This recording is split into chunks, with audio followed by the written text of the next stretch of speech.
Have you ever wondered how cars are bulletproof? Well, that is exactly what we are going to find out. Here are the key steps involved in bulletproofing the car. Assessment. The first step is to assess the level of protection required based on the specific threat level and the client's needs. This includes determining the desired level of ballistic resistance and identifying any additional security features required. Next, there is disassembly. The vehicle is separated to its bare structure. Everything from interior panels, seats, carpeting, and other components are removed. After the car is stripped bare, the shell is filmed from every angle by a 3D imaging camera. Every corner is plotted to produce a virtual computer image of the car. The designer then uses it to plan where to position the armor plating. Reinforcement. The vehicle structure is reinforced to enhance its structural integrity and provide added protection. Next, bulletproof glass is installed, which typically consists of multiple layers of laminated glass and polycarbonate.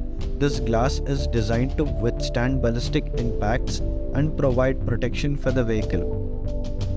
Run flat tires. To keep the car running even after the tires are shot, a 3-inch plastic plate is inserted between the wheel and the tire. Self-sealing fuel tanks. New fuel tanks made from ballistic grade steel are fitted. They are also fitted with foam to prevent fire when tank is ruptured by a bullet. Automatic fire suppression system. Some cars are fitted with an automatic fire detection and suppression system to combat fire, along with oxygen tanks in the cabin to protect the occupants from smoke inhalation. Suspension and braking.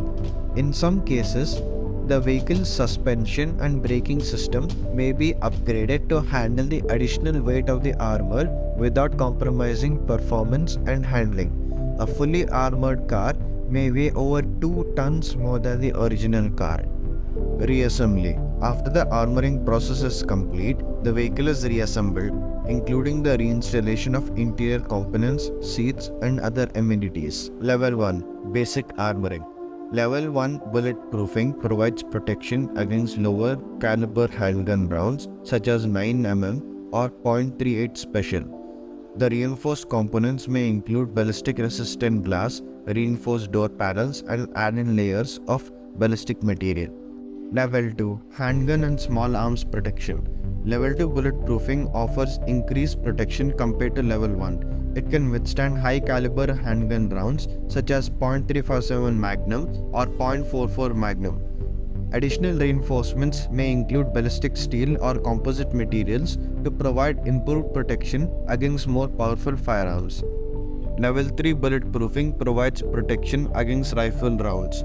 This level of armor incorporates stronger materials such as high hardened ballistic steel or ceramic composite to resist the higher velocities and energy of rifle projectiles. It's important to note that these levels of bulletproofing are general categories and can vary in terms of specific protection offered depending on the manufacturer, design, and materials used. Additionally, the weight and cost of the bulletproofing will increase with each level of protection. Do you think bulletproof cars are worth it? Let us know in the comments below.